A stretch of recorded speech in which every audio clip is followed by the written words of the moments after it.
This is me and my brother. This is me, my brother, and my parents. And this is me, my parents, and my grandmother on my dad's side before my brother was born. Why does it matter that my family looks like this? It matters because it means that some of my ancestors were unwillingly brought to America as part of the transatlantic slave trade, making my connection to American and world history more personal. I don't know a lot about my family history on the African American side, but it's something I decided I wanted to know more about as I figure out how I want to be identified to the world. I wanted to know from where in Africa my ancestors were brought over, and I knew that in order to figure this out, I would need to go backward through my family tree to trace my roots back to Africa.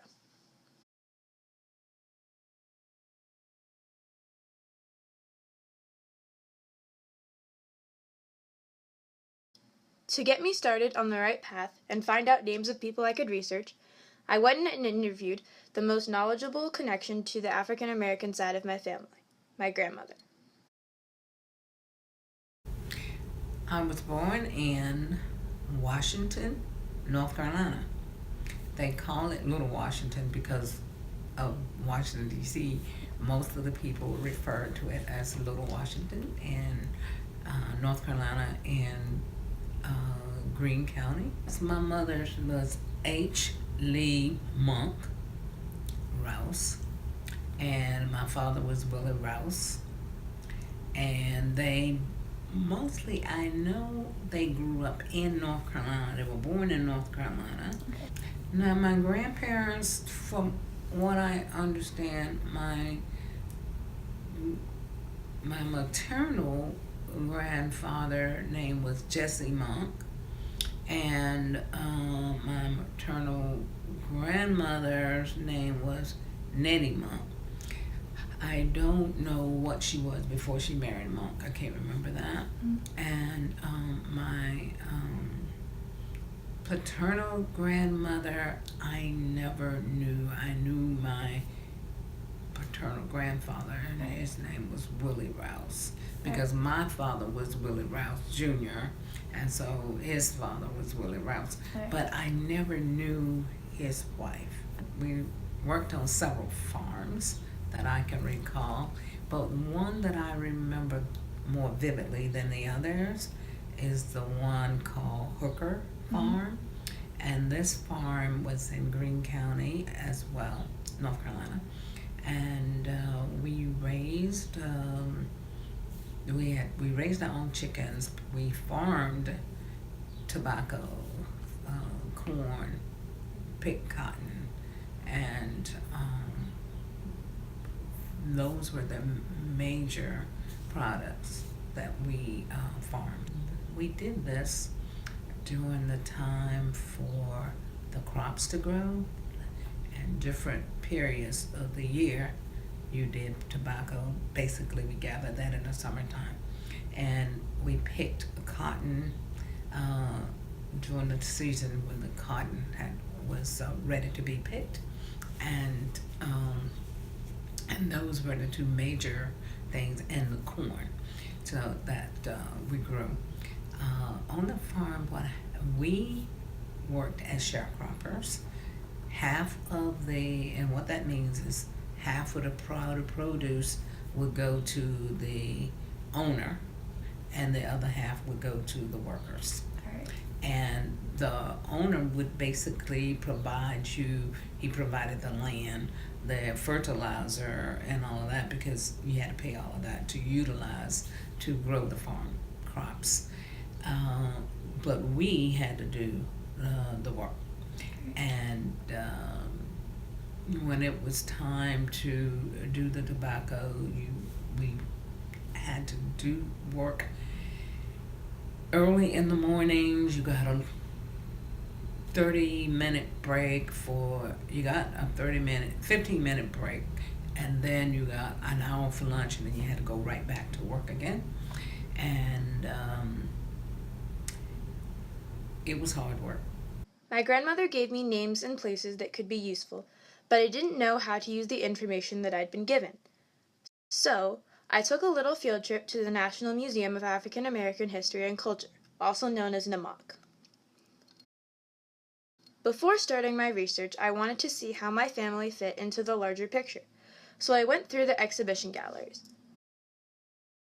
I learned about slavery in North Carolina, where my grandmother's family is from, and in the broader South. I also learned about the domestic slave trade, which ended in the 1860s and took place after the transatlantic slave trade ended legally in 1807, though slaves were legally traded for another 60 years.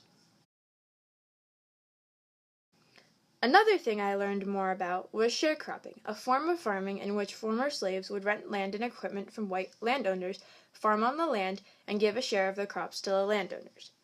At harvest season, the debts would be added up, and, if the debt was not paid during that season, it would carry over into the next year, which is how landowners managed to keep African American families on their farms. Sharecropping lasted from after the Civil War until the 1940s. Going through the museum and learning about the broader history made me realize that this project could take me down all kinds of pathways that I'd never thought of before. After going through the galleries, I headed home to see what records I could find about my relatives.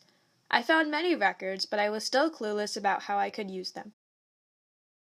So, I made a second visit to Namath to talk to Hollis Gentry, the museum's genealogist, to get some expert direction and to use the resources available at the Smith Family Research Center.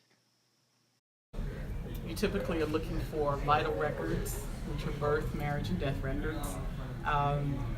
When you get back into the 19th century, you're going to find fewer vital records. The state may have, in some areas, like local counties, may have started recording marriages and deaths, but it's going to be uneven. I come to Family Search to get a sense of what they have. There are all these categories: census records, genealogies, local history. Land and property is going to show you if they're landowners, military records, if they participated in a war or were forced to register to show that they were the eligible age to serve but may not have served. Probate records involve the estate when a person dies and how that was handled, so that gives you some information. They also are showing tax records. When people are paying taxes, you can use those records sort of as an indication of whether the family was still there. Sometimes you're only searching for surnames to see, like, if there are any monks paying taxes at all in the county, there's a presence there. And you're showing vital records, voting records, and yearbooks. So what I tend to do is I get a sense of all of what's here, the range of dates that they have for the records. Then I start looking, for example, I'll look at what's in the parentheses to see where the largest concentration of records are. That with African American genealogy research and with slave genealogy research, you have to research the individual back to the point of freedom. Before that, you're going to have to look for the people who enslaved them. Sometimes you can find that answer in a host of records if they survived the Civil War and they die later on.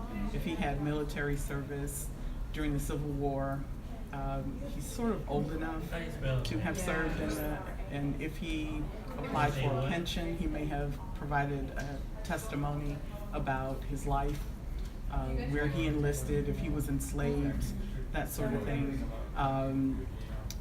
Military records for African Americans, especially the Civil War pension files, will and can often give you that information. With guidance from Miss Gentry, I began to go back through the records to put together my family tree, starting with the names I had been given by my grandmother.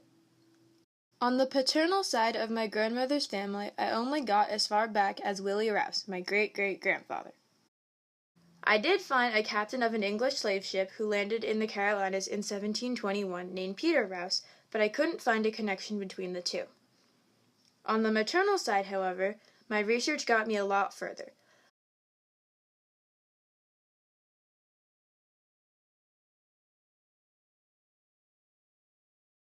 I learned that my great-great-great-grandfather was named Isaac Monk, and he was born in 1874, during the Reconstruction era. Isaac Monk's records led me to my great-great-great-great-grandfather grandparents, Moses Isaac Monk and Matilda Rayner, who were born in 1846 and 1855. We also found the name of the plantation owner who my ancestors were enslaved by, which was exciting and saddening at the same time. Moses, who was often referred to as Isaac, and Matilda were owned by a Scotsman named Archibald Monk, who moved to Newton Grove in Sampson County, North Carolina in 1829 and was gifted 2 enslaved people by his in-laws. By the 1860s, he had a growing plantation and 19 enslaved people listed in his possession, including Isaac and Matilda. While I was unable to trace my roots all the way back to Africa, I am amazed at how far back into my family history I did manage to get.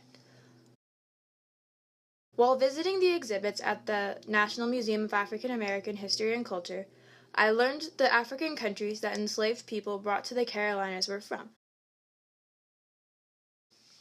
Enslaved people that ended up in the Carolinas and the Low Country were typically from the Upper Guinea, which stretched from what is now Senegal to Liberia, and included the colonial named regions of Senegambia, Sierra Leone, and the Windward Coast.